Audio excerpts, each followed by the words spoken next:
하나님의 말씀은 누가복음 1장 80절 말씀 한 절만 읽도록 하겠습니다. 누가복음 1장 80절 한 절만 함께 읽도록 하겠습니다.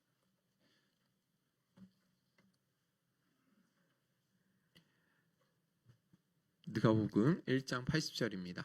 다 찾으셨으면 우리 한 목소리로 같이 한번 읽어보도록 하겠습니다. 시작. 아이가 자라며 심령이 강하여지며 이스라엘에게 나타나는 날까지 빈들에 있으니라. 아멘. 우리 옆사람 앞뒷사람 함께 인사 나누도록 하겠습니다. 몰라보게 더 젊어지셨습니다. 몰라보게 더 젊어지셨습니다. 네, 젊어지셨습니다. 우리의 속사람이 날로 우리는 새로워지는 은혜를 저희들이 예배를 통해서도 그렇게 누리실 수 있었으면 좋겠습니다. 저희가 말씀 묵상과 관련해서 큐티 생활 이것을 저희가 이제 3주째 오늘 마지막으로 여러분과 함께 좀 말씀을 나누고자 합니다. 이 큐티 생활, 이 말씀 묵상에 대해서 여러분들 반복해서 제가 강조를 하게 되는 것은 우리 신앙의 성장과 성숙에 있어서 이 말씀이 없이는 결단코 불가능한 일이기 때문에 어쩔 수 없이 목회자로서 계속해서 강조할 수밖에 없습니다. 여러분들 건강한 생활을 하기 위해서 반드시 바른 식단이 필요하고 건강한 운동이 필요하다라는 건 모르는 사람이 없습니다. 그것은 신앙생활도 마찬가지라는 것이죠. 우리의 신앙생활이 정말로 건강한 신앙생활을 유지하기 위해서는 하나님의 말씀을 매일의 양식으로 삼지 않고서는 결단코 불가능하다라는 것입니다. 그런데 하나님이 사람을 지으실 때 무엇으로 지으셨냐면 흙으로만 지으신 것이 아님을 여러분들 잘 아시죠?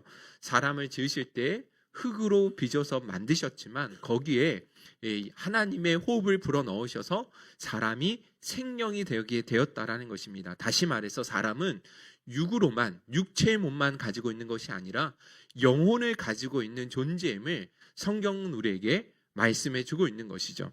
자, 그래서 마태복음 10장 28절도 우리 같이 한번 읽어보도록 할게요. 시작. 몸은 죽여도 영혼은 능히 죽이지 못하는 자들을 두려워하지 말고 오직 몸과 영혼을 능히 지옥에 멸하실 수 있는 이를 두려워하라. 그렇습니다. 몸은 죽여도 영혼을 능히 죽이지 못하는 자들을 두려워하지 말라라는 이런 말씀이 있는데, 사람은 무엇과 무엇으로 존재하고 있다라는 것을 보여주고 있습니까? 육체와 영혼이 함께 존재하고 있다라는 것을 우리 주님도 분명히 우리에게 가르쳐주고 있다라는 것입니다. 그래서 신명기 8장 3절에 보시면 이런 말씀이 있잖아요. 육의 양식, 떡으로만 사는 존재가 아니라 사람은 무엇으로 사는 존재예요?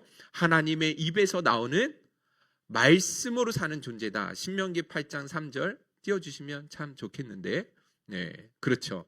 사람이 떡으로만 사는 존재가 아니라 말씀으로 사는 존재다라는 것을 분명히 그렇게 성경 우리에게 가르쳐주고 있는 것입니다. 그래서 여러분, 진짜 건강한 신앙생활을 하기 위해서라고 한다면 하나님의 말씀을 오늘 우리 매일의 양식으로 삼고 그 말씀 속에서 하나님을 바로 알고 하나님의 뜻을 바르게 분별하는 것이 반드시 필요하다라는 것을 보게 되어집니다.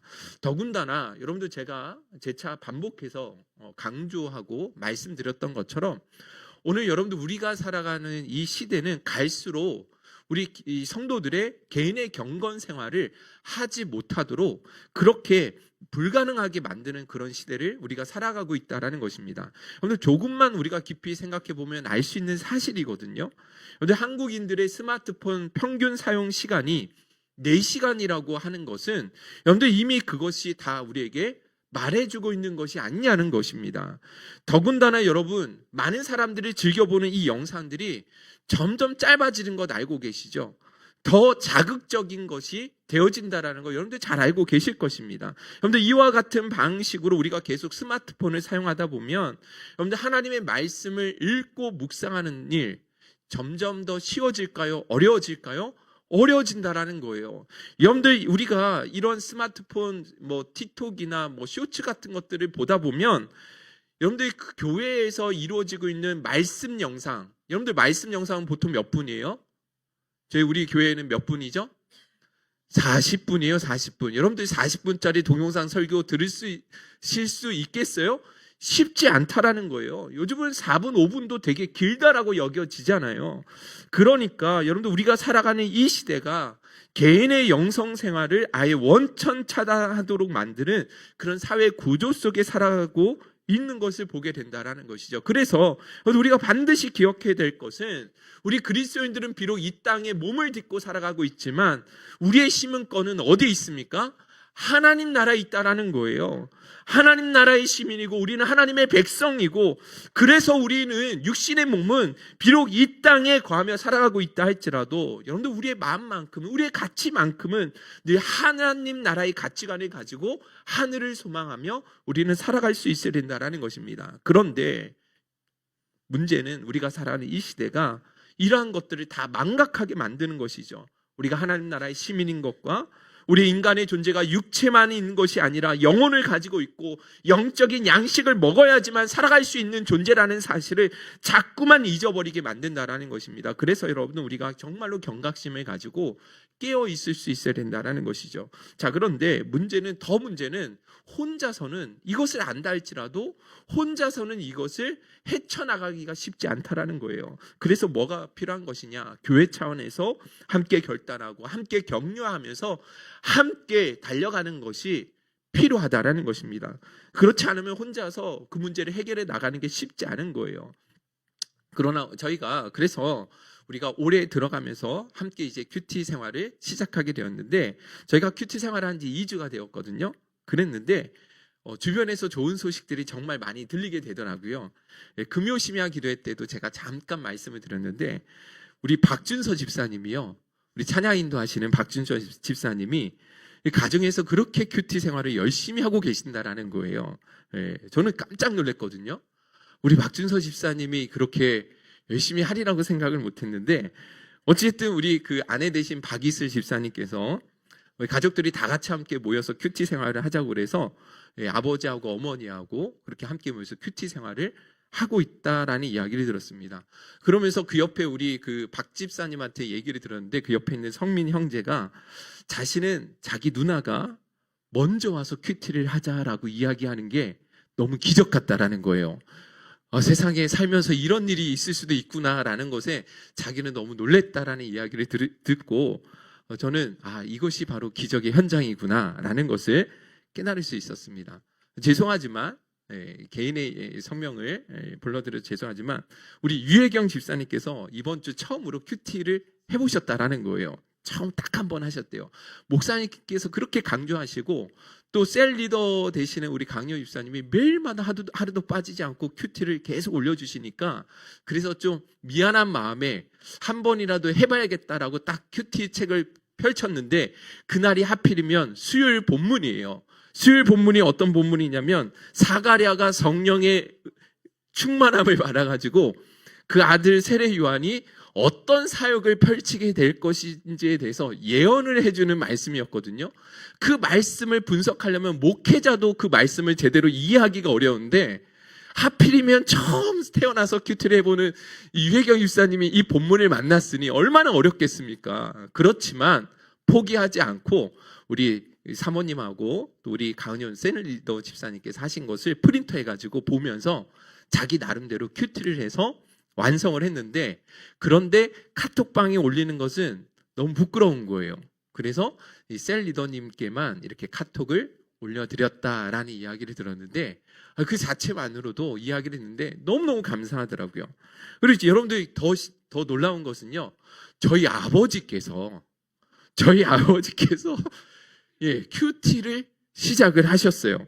저희 어머니께서 이번 주에 맹장 수술을 하셨잖아요. 그래서 병원에 지금도 입원하고 계신데 제가 엊그저께인가요? 병원에 이제 가봤는데 큐티인 책, 저희 큐티하는 큐티인 책이 그 아버지 자리에 딱 있는 거예요. 그래서 아버지께서 이거 혹시 가져오셨느냐라고 그랬더니 아버지가 멋쩍게 웃으시면서 그래도 내가 묵상은 못하지만 그래도 내용은 한번 읽어봐야겠다라고 하셔서 가져오셨다라는 거예요. 할렐루야.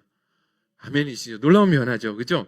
여러분들 저희 행복생교회 안에 진짜 놀라운 변화들이 일어나고 있다라는 사실을 여러분들이 기억하셨으면 좋겠습니다. 다른 것이 기적이 아니라고 생각합니다. 물이 포도주로 바뀌어지고 물 위를 걸어야 하지만 여러분들 그것이 기적이 아니라 진짜 하나님의 말씀을 가까이 하지 못하고 또 말씀을 읽지 못했던 사람들이 그렇게 용기 내어서 서투르고 비록 부족하지만 말씀 앞에 서기 위해서 그렇게 몸부림쳐 보는 것, 그 자체가 이미 우리 안에 기적임을 여러분들 꼭 믿으실 수 있기를 주님의 이름으로 축원드립니다. 할렐루야. 우리 행복선교 안에 이런 놀라운 변화들이 계속해서 더 많이 꼭 일어날 수 있었으면 좋겠습니다. 자, 오늘 이제 그래서 마지막으로 큐티한 일에 조금 더 마지막으로 보완해야 될 부분을 좀 자세하게 한번 더 말씀드리고 마치도록 하겠습니다. 큐티하는 법에 대해서 10가지 지난주 단계 말씀드렸는데 한번 띄워주시겠습니까? 도표 보시면 첫째부터 한번 읽어보겠습니다. 첫째, 기도하기. 둘째, 본문 읽기. 셋째, 본문 요약. 넷째, 중심 단어 찾기. 다섯째, 중심 구절 찾기. 여섯째, 핵심 메시지 기록하기. 일곱째, 질문 만들기. 여덟째, 질문 해석하기. 아홉 번째, 큐티문 작성하고 열 번째, 적용하는 것입니다. 자, 이렇게 순서대로 여러분들 큐티를 해 나가시면 되는데 제일 첫 번째는 뭐 하는 거라고요? 기도하기입니다. 기도는 성경을 깨닫게 하시는 분은 하나님이시기 때문에 우리에게 좀 지혜를 주시도록, 그래서 우리가 이 성경을 읽고 묵상하는 과정에서 정말 깊은 곳에서 생수의 은혜를 길어 올릴 수 있는 그 은혜를 우리 모두에게 주시도록 꼭 기도하고 시작하셔야 됩니다. 또 기도하시면서 우리가 큐티하려고 하면 여러 가지 막 분주한 생각들과 염려되는 생각들이 교차해서 막 올라오거든요. 그래서 이런 생각들을 좀 잠잠히 다 내려놓고 하나님께만 좀 집중할 수 있도록 그런 마음을 주시도록 기도하고 시작하는 것이 중요하다라고 생각을 합니다. 자, 여러분들 두 번째는 뭐 하는 거죠? 본문을 제대로 읽는 것입니다. 묵상에서 있어서 큐티 생활에 있어서 가장 중요한 것이 이 본문만 제대로 읽어도 이미 80%는 큐티가 끝난 것이다라고 여러분들 생각하셔도 된다라는 거예요. 그러면 어떻게 이 성경을 바르게 읽고 제대로 읽는 것이냐면, 근데 이 본문을 어느 정도로 읽으셔야 되냐면 이 본문 안에서 읽고 나서 이 내용을 다른 누군가에게 간략하게 설명할 수 있는 자리까지 나갈 수 있도록 그렇게 천천히 여러 번 반복해서 읽어보셔야 된다라는 것입니다. 여러분들 이렇게 우리가 3-4번 정독해서 반복해서 읽어나가잖아요. 그러면 자연스럽게 본문이 요약이 된다라는 것입니다. 그리고 그렇게 요약하면서 자연스럽게 어느 것이 중심 구절이고 중심 단어가 되는 것인지를 쉽게 찾아내실 수 있다라는 것입니다. 여러분들이 특별히 성경을 읽어 나가실 때 또 한 가지 여러분들이 말씀을 드리는 것은 소리를 내어서 읽어보시면 훨씬 더 도움이 되신다라는 것을 말씀을 드려요. 시편 1편 2절 말씀에 이런 말씀 여러분 잘 아시죠? 다 같이 읽어보겠습니다. 시작. 오직 여호와의 율법을 즐거워하여 그의 율법을 주야로 묵상하는도다. 여러분들 여기에 나오는 묵상이라는 단어가 히브리어로 띄워주시면 하가라는 뜻의 단어를 사용하고 있습니다. 하가라는 이 단어가 소리내어 중얼거리다, 속삭이다 라는 뜻을 가지고 있어요. 그러니까 단순히 묵상하는 게 생각에 머무르는 것이 아니라 우리가 입술로 소리를 내어서 중얼거리는 것이 성경에서 말씀하고 있는 바른 묵상의 방법이라는 거예요. 그러니까 묵상은 이렇게 소리 내어서 반복해서 읽는 낭송과 관련이 있는 것이죠. 옛날에 저희 어린 시절에 여러분들 천자문 외울 때 어떻게 했죠? 하늘 천 따지 거물현 누를 황, 여러분들 기억나십니까? 계속해서 반복해서 내 소리를 내어서 외웠던 거 기억나시죠? 그런데 그렇게 소리를 내어서 읽는 것은 결국 그 읽는 소리가 소리화되어서 내 귀에 들려지게 되는 것이고, 그것은 한 번 더 내가 이 성경을 읽는 것과 같은 효과, 그리고 더 머릿속에 더 오래도록 기억에 남는 효과를 가져다 준다라는 거예요. 그래서 최대한 자기 목소리를 소리로 내어서 그렇게 읽어 나가시는 것을 추천해 드립니다. 자, 그리고 또 한 가지 여러분들 읽어 나가실 때 반드시 여러분들이 참고하셔야 될 것은 역본을 참고하시라는 것을 말씀해 드립니다. 여러분들 성경 읽을 때 성경 내용 자체가 어려울 때가 있어요, 없어요? 내용 자체가 어려울 때가 있습니다. 잘 이해되지 않는 단어들도 참 많이 있고, 또 성경이 당시 쓰여진 배경도 우리는 잘 모르기 때문에 그래서 성경을 읽어 나갈 때 좀 이해가 안 되는 부분들이 많이 있어요. 그래서 다른 번역본들을 읽어 나가면 훨씬 더 도움이 많이 된다라는 거예요.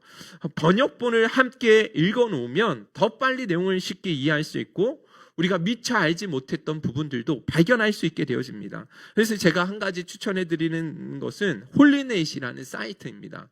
여러분들 이 여러 가지 번역본들을 한번 띄워주시겠어요? 이 홀리넷이라는 번역 그 사이트인데 홀리넷을 치시면 돼요. 여기 들어가시면 자, 다음 사진 보여주시면 여기 번역본들이 이 현대인의 성경 새 번역본, 뭐 공동 번역, 그리고 영어로 나오는 NIV나 또 킹 제임스 버전, 그리고 중국어 번역까지 다양한 번역들이 한 번에 볼 수 있고 무료로 사용할 수가 있습니다. 자, 그런데 여기에서 최소한 2개만 보시면 돼요.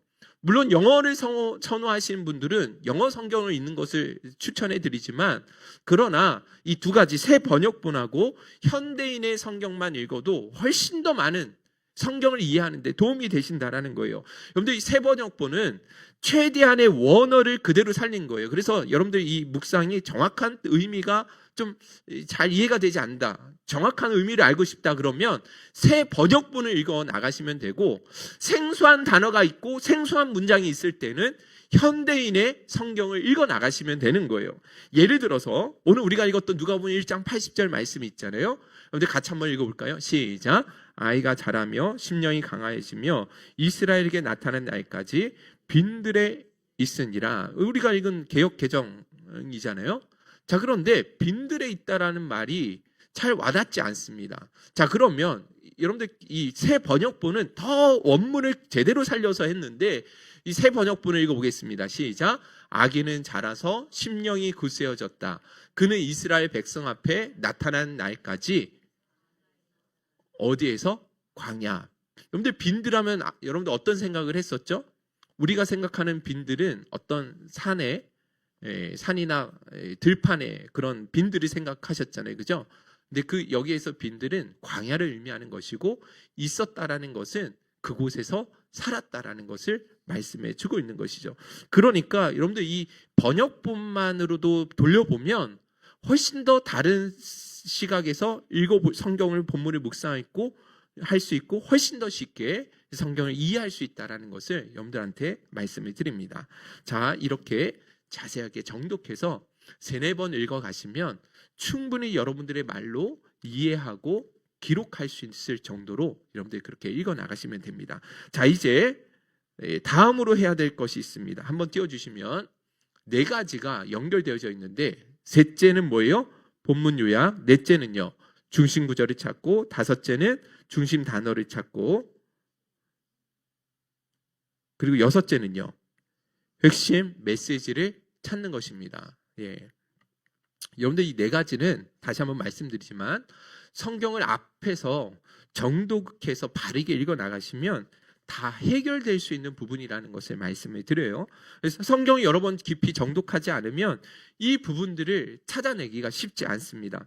자, 그런데 여러분들 이렇게 중심 구절, 중심 단어 혹은 핵심 메시지는 조금씩 의견이 다를 수 있다는 사실을 말씀을 드립니다. 꼭 동일한 답이 나올 수 있는 것은 아니라는 거예요. 이번 주 큐티 했던 시간 중에 16일 날 큐티 본문을 한번 잠깐 띄워주시겠습니까? 근데 16일 날 여기 보시면 큰 기쁨의 좋은 소식에 관한 큐티 본문이었는데 누가복음 2장 1절에서 14절 말씀의 내용의 본문이었거든요. 자, 그런데 이 본문 안에는 2가지 내용이 있었어요. 2가지 내용. 1절부터 7절까지는 어떤 말씀이 있었어요? 예수님께서 베들레헴에서 말구유에서 태어나신 사건에 관한 이야기가 나오거든요. 그리고 8절부터 14절까지는 어떤 말씀이 있냐면 그 예수님이 탄생하신 소식을 천사들이 누구에게 전해주는 거예요? 목자들에게 전달해주는 내용이, 이 2가지 내용이 함께 기록되어 있다는 것이죠. 그래서 누군가는 큐티를 하실 때 포커스를 어디에 두시냐면 예수님께서 베들레헴에서 말구유에서 태어나신 그 탄생 자체에 초점을 맞춰서 큐티하시는 분이 있을 수도 있고, 어떤 분들은 예수님의 이 탄생 소식이 목자들에게 전달되어질 때 이 예수님이 어떤 사역을 하게 될 것인가에 대한 그 의미들을 담아서 전달이 되었잖아요. 그래서 거기에 이 아기 예수님의 나심이 무엇인지에 대해서 초점을 맞춰서 큐티를 하는 사람들도 있다라는 것이죠. 그래서 어느 것만이 맞다라고 이야기할 수는 없다라는 것이죠. 여러분들 여기까지 이해되십니까? 그래서 여러분들 꼭 내가 정답이다라고 생각할 수 있는 것은 아니라는 것을 말씀해 드립니다. 그리고 그날 큐티를 하신 셀 리더들 가운데 여러분들 이명숙 집사님하고 강대현 집사님은 10절에 나와 있는 큰 기쁨의 좋은 소식을 중심 단어로 선택을 하셨어요. 그리고 큰 기쁨의 좋은 소식이 있는 그 구절 10절을 중심 구절로 삼으셨거든요. 잘하신 것입니다. 자, 그런데 저는 이 본문 안에서 예수님이 베들레헴에서 태어나신 것이 구약의 예언을 성취하는 사건이었기 때문에 저는 그것을 중점적으로 잡아서 6절에 나와 있는 거기 있을 그때라는 단어로 중심 단어로 잡았고 그 단어가 있는 6절을 중심 구절로 잡았습니다.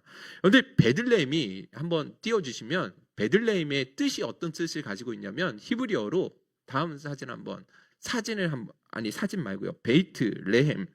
베들레헴이 베이트와 레헴이라는 이 히브리어 두 단어가 합성되어져서 만들어진 단어예요. 히브리어로 베이트는 무슨 뜻이에요? 집이란 뜻을 가지고 있고 레헴은 빵이란 뜻을 가지고 있거든요. 그러니까 이 베들레헴의 이 뜻을 합치면 무슨 뜻을 가지고 있는 거죠? 빵집, 떡집이라는 뜻을 가지고 있는 거예요. 그러니까 여러분 보세요. 예수님 생명의 떡이신 그 예수 그리스도가 어디에서 태어나셔야 되는 거예요? 예수님은 스스로 자기 자신을 나는 너희에게 내려진 하늘에서 내려온 생명의 떡이라고 말씀하셨잖아요. 그 생명의 떡이신 그 예수 그리스도가 어디에서 태어나셔야 되는 거예요? 베들레헴에서 태어나셔야 했기 때문에 저는 그런 측면에서 이 본문이 하나님의 주권 가운데 예수님의 탄생이 있었다는 것을 강조하고 싶었기 때문에 여러분들 이 본문을 가지고 제가 중점적으로 그렇게 저는 큐티를 해나가게 된 것이죠. 자, 그렇기 때문에 여러분들 중심 구절, 중심 단어가 다르게 잡았으니까 핵심 전달하는 메시지나 혹은 질문도 전혀 다르게 나오게 되더라고요. 여러분들 강대현 형제는 이렇게 핵심 메시지를 잡았어요. 한번 띄워주시면 그대로 제가 한번 읽어드릴게요. 우리 강대현, 우리 셀리더, 우리 집사님은 어떻게 하셨냐면 예수님의 나심이 천사들에 의해 온 백성에게 미칠 큰 기쁨의 좋은 소식이라 증거되고 있지만 그 모습은 화려하지 않다. 질문은 뭐라고 했어요? 다 같이 읽어볼까요? 시작. 예수님의 생애는 왜 구유에서 시작했을까? 예수님의 탄생이 천사들에 의해서 분명히 너희들이 향한 구주와 주님으로 이 땅에 오셨는데 왜 그 탄생이 구유로부터 시작되어질까? 이렇게 질문을 하게 되신 것이죠. 자, 이명숙 집사님은 어떻게 하셨냐면 핵심 메시지는 비슷합니다. 천사는 온 백성에게 미칠 큰 기쁨의 좋은 소식을 누구에게 전하였다? 목자들에게 전하였다라고 핵심 메시지를 잡으셨고 질문은 천사들은 왜 복음의 소식을 가장 먼저 목자들에게 알렸을까라는 질문을 잡게 되셨습니다. 그런데 이덕봉 목사인 저는 어떻게 했냐면 자, 그대로 읽어드릴게요. 핵심 메시지는 요셉과 마리아가 로마 황제의 명령을 따라 호적하러 베들레헴 갔을 때 때마침 아이를 낳게 되었던 것은 결코 우연이 아닌 하나님의 주권적인 역사이다 라고 핵심 메시지를 잡았고요. 질문은 요셉과 마리아가 베들레헴에 호적하러 내려갔을 때 때마침 아들을 낳게 된 특별한 이유가 있을까? 이 질문을 그렇게 해서 묵상을 하게 된 것입니다. 그런데 보니까 사람이 보는 관점에 따라 얼마든지 조금씩 달라질 수 있다는 걸 아시겠죠? 그래서 여러분 누가 맞고 누가 틀린 것이 아니라는 거예요. 큐티 본문 자체가 여러 이야기를 담고 있을 수도 있고 오늘 본문처럼요. 또 사람들이 생각하는 가치관이나 관점에 따라 얼마든지 달라질 수 있기 때문에 서로 다름을 여러분들 충분히 인정하시면서 그렇게 큐티에 나가시면 되는 것이죠.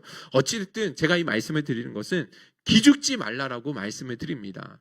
아, 내가 한 것이 이렇게 좀 잘못된 해석이 아닐까. 그런데 기죽지 마시고 여러분 당당하게 자신 있게 그렇게 큐티에 나가시면 된다라는 것입니다. 충분히 본문을 정독해서 여러분들 읽어 나가시면 내용 요약하는 것, 중심 단어 잡고 중심 구절, 핵심 메시지를 어렵지 않게 찾으실 수 있다라는 거 여러분들 발견하게 되실 것입니다. 자, 이제 다음 단계에 대해서 여러분들 한번 띄워주시면 그 다음 뭐죠? 7번째는 질문 만들기, 8번째는요 질문을 해석하는 것입니다. 사실 여러분들 이 내용이 진짜 중요합니다. 여러분들 성경은 진리의 말씀이라고 하죠. 그죠? 영원히 불변한 진리의 말씀입니다. 시대가 지나고 장소가 달라져도 언제나 불변하는 진리의 말씀이 있다라는 거예요.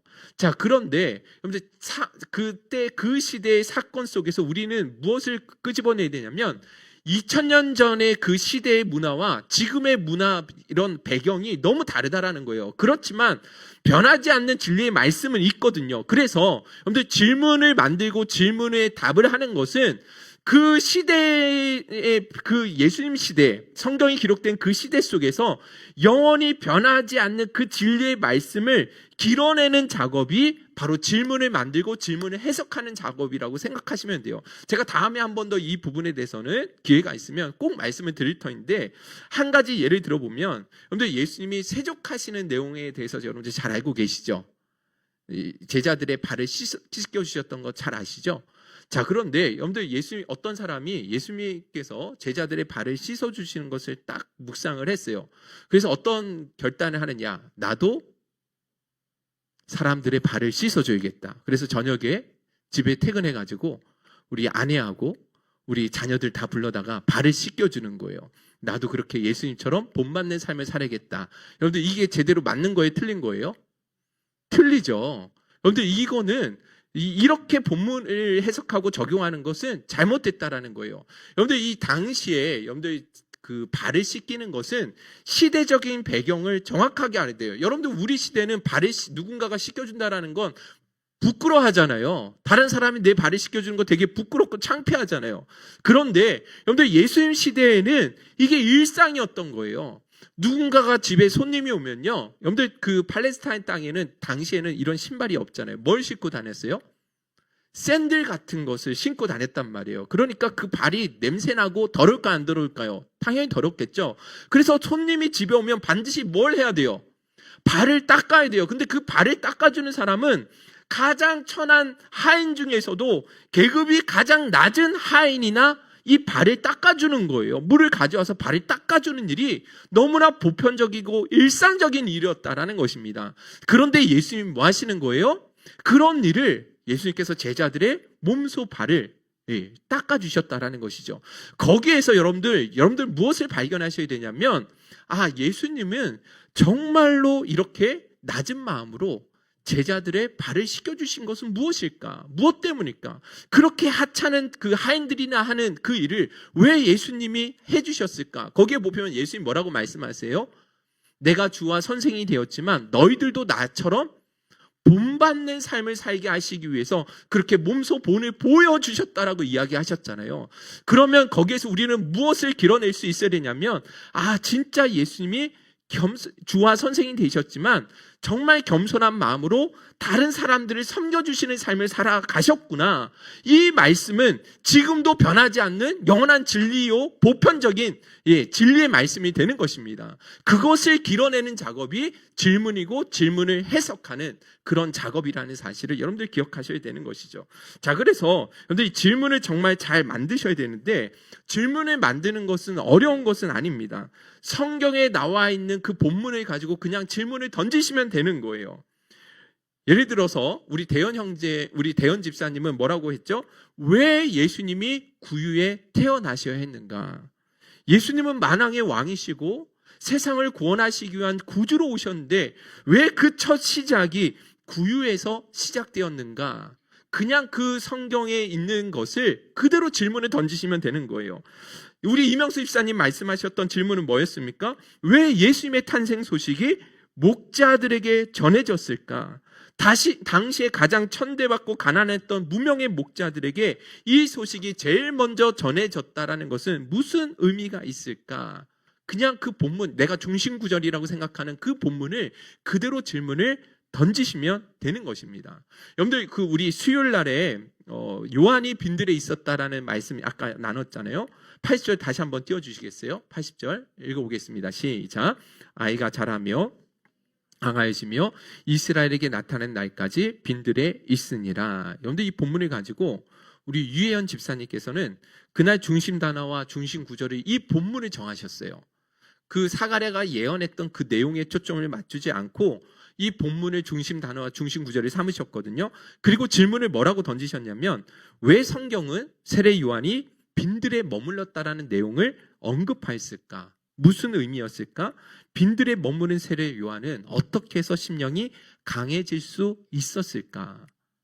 그런데 있는 그대로 성경 구절이 내가 중심 구절, 중심 단어라고 생각하는 것을 그냥 그대로 뭐 하면 돼요? 질문을 던지시면 되는 거예요. 여러분들 성경에 있는 질문만 던져도 깊은 묵상이 일어나게 되는 것이죠. 그래서 유혜원 집사님은 뭐라고 하셨냐면 이렇게 빈들은 아무것도 없는 듯 하지만 오직 그곳에 하나님만이 계시고 하나님만을 의지할 수 있는 곳이어서 그래서 더욱 심령이 견고해질 수 있었던 것은 아니었을까? 이렇게 질문에 대한 해석을 기록해 주셨습니다. 그렇게 묵상하시면서 큐티문을 작성하고 삶으로 적용까지 하셨는데 그 큐티문 적으신 것을 한번 띄워주시면 제가 한번 읽어드릴게요. 죄송합니다. 네, 제가 한번 읽어드리도록 할게요. 띄워주세요. 네, 다음이요. 예, 제가 한번 읽어드릴게요. 아무것도 없으면 아무런 힘도 없을 것 같은데 역설적이게도 모든 것을 비워내고 온전히 하나님 한 분만 계셔야 심령이 강해진다. 이 말씀부터 온전히 믿고 내 주변에 주님을 가리우는 모든 것들을 치우고 온전한 빈들, 주님의 음성을 듣는 훈련을 받고 세례 요한이 이스라엘에게 나아가야 하는 때가 있듯이 나도 그때에 다다를 때까지 빈들에서 순종하고 있어야겠다. 이렇게 큐티문을 기록해 놓으신 거예요. 그런데 그 좋은 질문이 좋은 묵상으로 이어갈 수가 있는데 또 좋은 적용으로까지 이어갈 수 있겠죠. 그런데 그 질문을 어떻게 하는 거예요? 어렵지 않다라는 거예요. 여러분들이 생각하는 그 중심 구절, 중심 단어를 그냥 질문으로 나아가서 깊이 들어가서 생각해보고 고민해보고 거기에 답을 내시면 된다는 것입니다. 여러분들 여기서 한 가지 부탁드리고 싶은 것은 여러분들 중심 구절부터 마지막 적용까지는 여러 주제가 있으면 돼요? 안 돼요? 안 돼요. 한 가지 주제만 메인 메시지라고 생각하는 그 주제로 통일성 있게 작성을 하셔야 되는 거예요. 내가 구유에 태어나신 예수님, 그 겸손하신 예수님을 내가 핵심 메시지로 잡았다고 한다면 그 주제를 가지고 질문도 해야 되는 것이고 큐티문도 그렇게 작성하셔야 되고 적용도 구유에 내가 거할 수 있는 삶으로까지 나가실 수 있어야 되는 것이죠. 빈들이라는 중심 구제를 여러분들이 그 중심 단어로 잡으셨다고 한다면 그 적용까지 빈들이라는 주제를 가지고 적용하는 데까지 나아가실 수 있어야 된다는 거예요. 여러분들 이해 가십니까? 할렐루야. 네, 이해 충분히 되셨으리라 생각합니다. 그렇지 않으면 여러분들 너무나 자의적인 해석, 그런 해석으로 치우칠 수 있기 때문에 반드시 그렇게 여러분들 해보시면 좋을 것 같습니다. 그리고 끝으로 이 해석을 하는 데 있어서 큐티 책 중에 나와 있는 본문 해설을 여러분들 꼭 참고해 보시라고 말씀을 드립니다. 처음부터 본문 해석을 제가 보지 말라고 말씀을 드렸지만 근데 해석을 할 때에는 이 본문 해설을 꼭 참고해 보시는 것이 너무 필요합니다. 여러분들 90페이지 한번 띄워주시겠어요? 아니.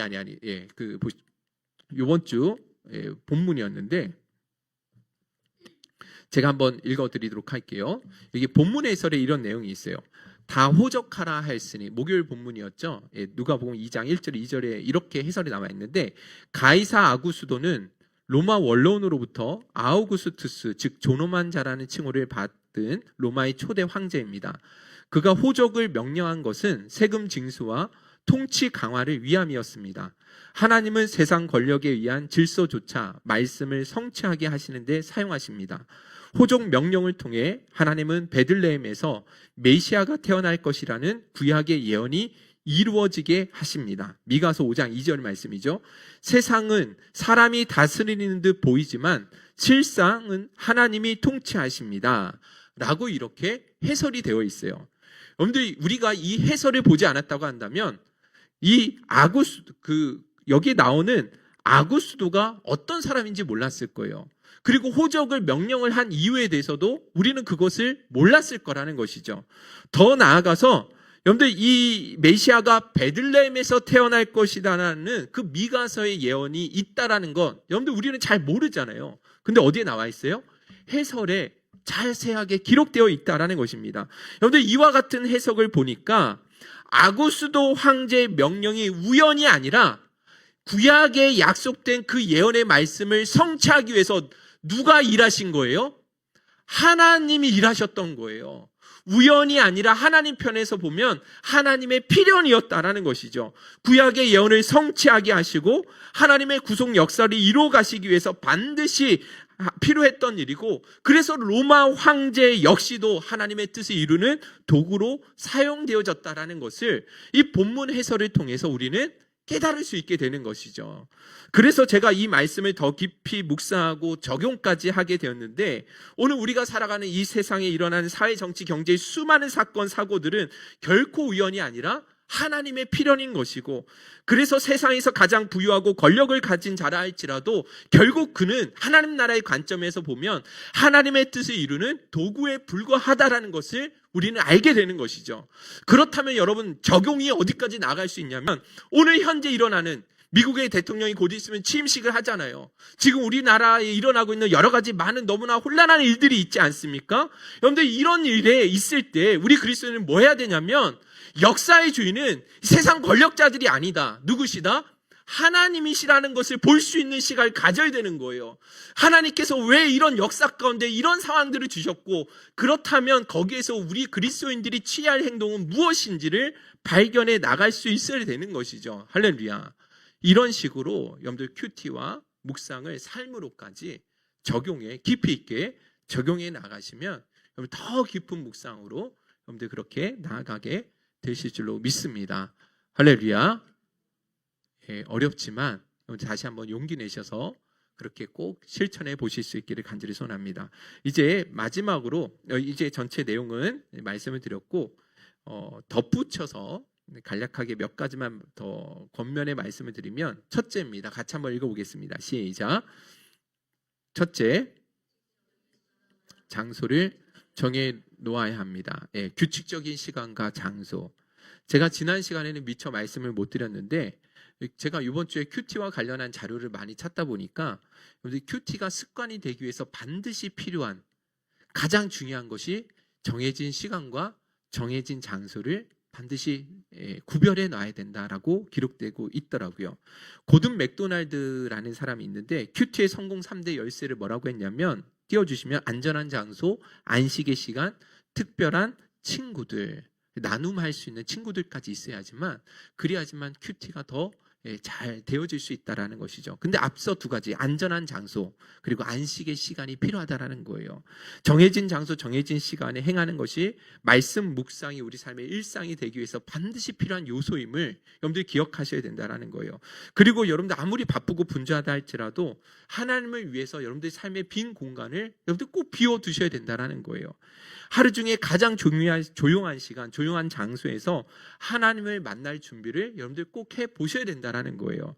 여러분들 이렇게 정해진 시간과 정해진 장소를 이렇게 구별해 놓는 것은 하나님이 내 삶의 진짜 우선, 최고의 우선임을 고백하는 최고의 방편이 되기도 한다는 사실을 기억하셔야 됩니다.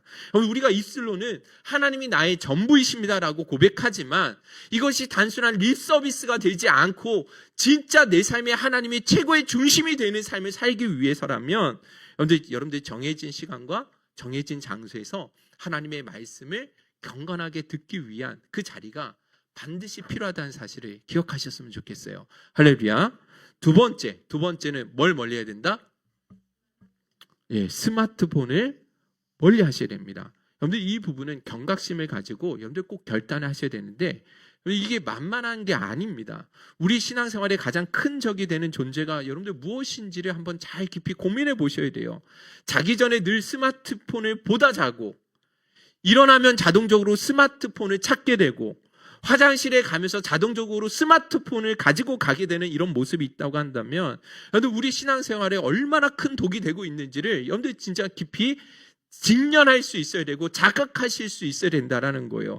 그래서 여러분 반드시 결단하셔서 이 스마트폰은 전략적으로라도 우리가 영적으로 우리가 깨어있는 삶을 살기 위해서 이제는 스스로 자신의 삶에 솔직하게 직면하셔서 반드시 이 스마트폰으로부터 전략적으로 멀리 하실 수 있었으면 좋겠어요. 그래서 잠자리에 들기 전에 스마트폰을 보고 잠드는 것이 아니라 오늘 내게 주셨던 묵상했던 그 말씀을 마음에 새기면서 잠자리에 들어보시면 참 감사하겠습니다.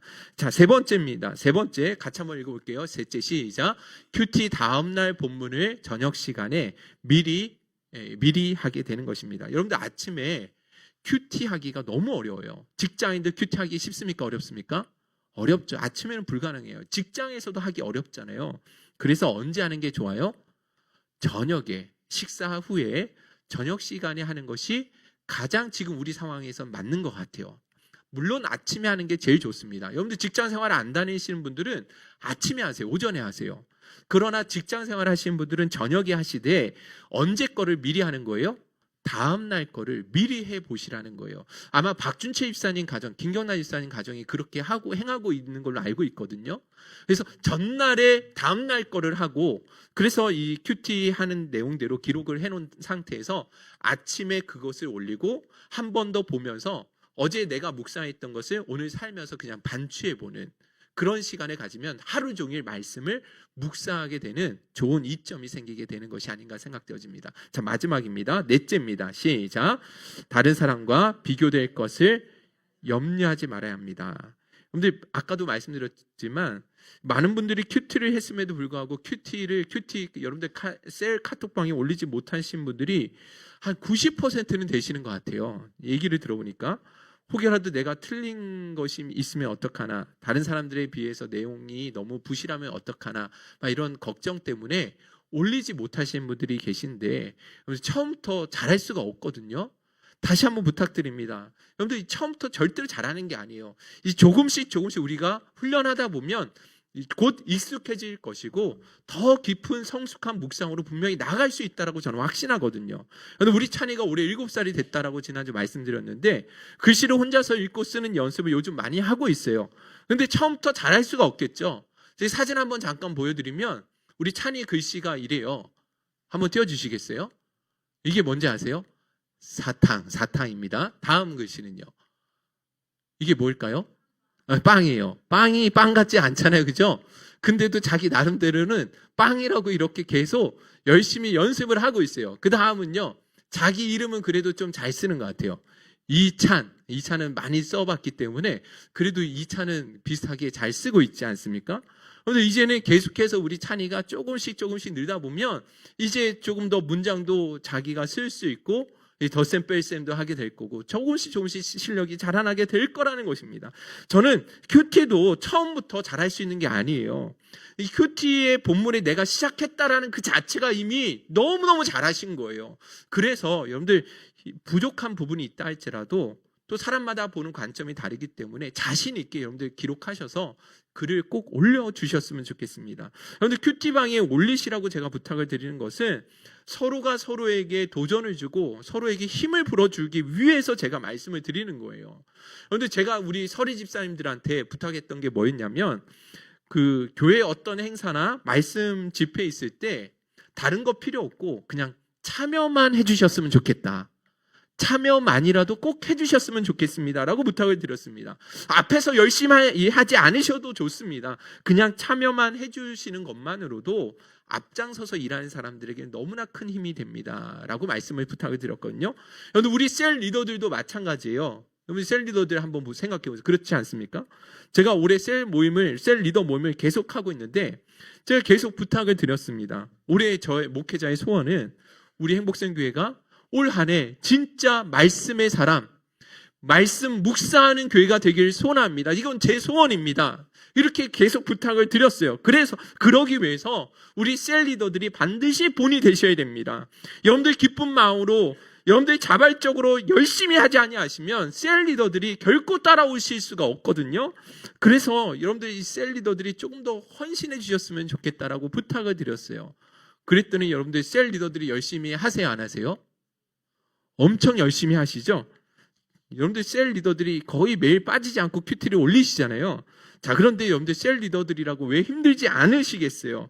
그럼에도 불구하고 목사님이 또 그렇게 강조하시니까 그래도 우리 성도님들에게 본이 되시기 위해서 계속해서 큐티를 올리고 계신데 아무도 댓글을 달지 않고 아무 반응도 없고 아무도 큐티를 하지 않는다. 그러면 셀 리더직 내려놓고 싶으실 거예요. 그래서 여러분들 다시 한번 부탁드립니다. 여러분들 부족하더라도 함께 누군가가 올리면 다른 사람들 힘을 얻는 거예요. 그래서 서로가 서로에게 위로해주고 격려해주면서 그렇게 우리 행복수행교회가 이렇게 셀 묵상하는 것이 이 일상이 될 수 있는 그런 은혜가 있기를 주님의 이름으로 축원드립니다. 할렐루야. 네, 우리 찬양팀 앞으로 좀 나와주시고요. 예, 누가복음 1장 80절 마지막으로 한 번 더 읽고 같이 한번 마치도록 하는데 1장 80절 같이 한번 읽어볼까요? 시작. 심령이 강하여지며 이스라엘에게 나타난 날까지 빈들에 있으니라. 네. 빈들은 광야라고 말씀드렸잖아요. 광야는 아무것도 없고 먹을 것도 마땅하지 않고 사람들도 잘 살지 않는 그런 척박한 환경인데 여러분들 그래서 세례 요한은요 그곳에서 무엇을 먹었어요? 석청과 메뚜기를 먹었다라고 나오거든요. 그리고 옷도 좋은 옷을 입은 게 아니라 낙타 털옷으로 가장 천한 그런 옷을 입고 다녔다라고 성경 기록하고 있습니다. 그런데 그가 세례 요한이 왜 빈들에서 이렇게 금욕적이고 구별된 삶을 살아갈 수밖에 없었는가? 깊이 들어가 보면 결국 세례 요한이 가지고 있는 복음이 너무 중요했기 때문에 그렇겠죠, 그죠? 자칫 자신의 그 허물로 인해서 자기가 전해야 될 이 복음이 조금이라도 훼손이 되면 안 되기 때문에 더욱 자기 자신을 구별해서 준비하며 나갈 수밖에 없었다라는 것입니다. 더군다나 세례 요한은 그곳에서 세상의 소리에 귀 기울일 수가 없는 것이죠. 오직 하나님께 집중할 수 있고 하나님의 뜻만이 듣기 위해서 거기에서 정말 부단히 노력했다라는 것입니다. 그래서 세례 요한은 주의 오실 길을 준비하는 그 사명을 온전히 이루어 나갈 수가 있게 되었다라는 것이죠. 여러분들 생각해 보면 그런 측면에서 오늘 우리들은 재림 예수, 다시 오실 예수 그리스도의 오실 길을 준비하는 사람들입니다. 여러분들 동의하시죠? 다시 오실 예수 그리스도의 길을 준비해야 되는 사람들입니다. 근데 문제는 오늘 우리가 처해진 상황은 너무나 부유하고 너무나 화려한 거예요. 세상의 소리가 아니라 하나님의 소리에 우리는 집중해야 되는데 세상에 들려온 소리가 너무 잡음들이 많은 거예요. 그래서 우리의 신앙조차도 제대로 유지하기가 어려운 시대를 살아가고 있다라는 것이죠. 주의 다시 오실 길을 예비하는 그 사명을 온전히 감당할 수가 없게 된다라는 것입니다. 그래서 빈들의 영성을 우리가 회복하자라는 것입니다. 세상의 소리보다 하나님의 소리에 귀 기울일 수 있고 세상의 화려함보다 빈들에서의 소박한 삶이라 할지라도 복음 전하는 일에 더욱 잘 구별되고 준비될 수 있는 심령이 강하여지는 은혜의 그 빈들이 반드시 우리에게 필요하다라는 것입니다. 할렐루야. 오늘 저와 여러분들이 그렇게 경건의 삶, 그 빈들의 훈련을 통해서 더욱 심령이 강해져서 다시 오실 주의 길을 예비한 일에 귀하게 쓰임받는 저와 여러분들이 되실 수 있기를 주님의 이름으로 축원드립니다. 말씀 앞에서 우리 찬양하시면서 우리 결단 찬양하며 나아가도록 하겠습니다.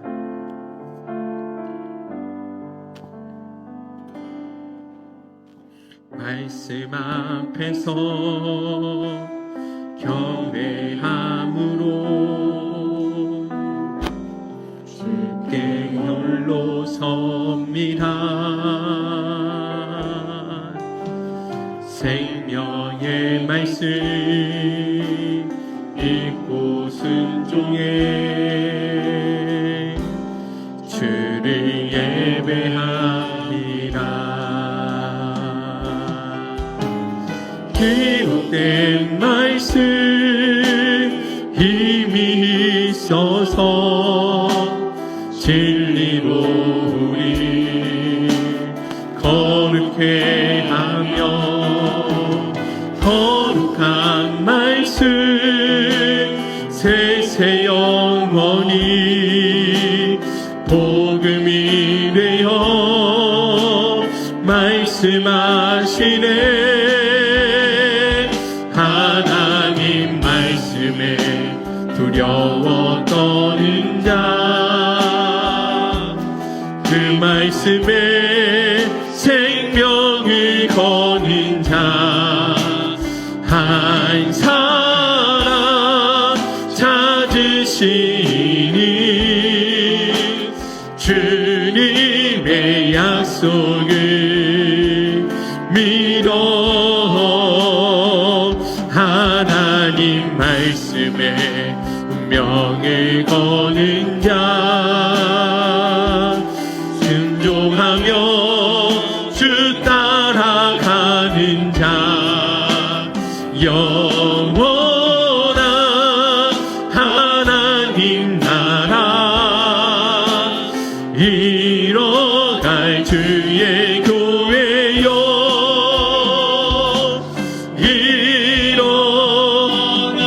하나님 말씀에 두려워 떠는 자 하나님 말씀에 두려워 떠는 자 그 말씀에 생명을 거는 자 한 사람 찾으시니 주님의 약속을 믿어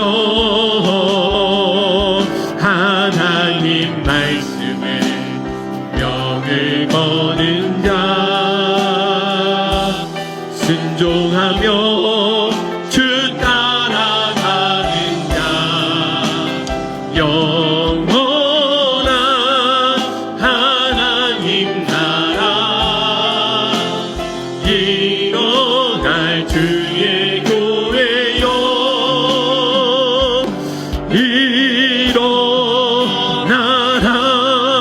일어나라. 우리 합심해서 한번 기도했으면 좋겠습니다. 올 한 해 우리 행복생교회가 정말로 말씀으로 성장하고 성숙할 수 있는 그런 복된 한 해가 될 수 있기를 간절히 소원합니다.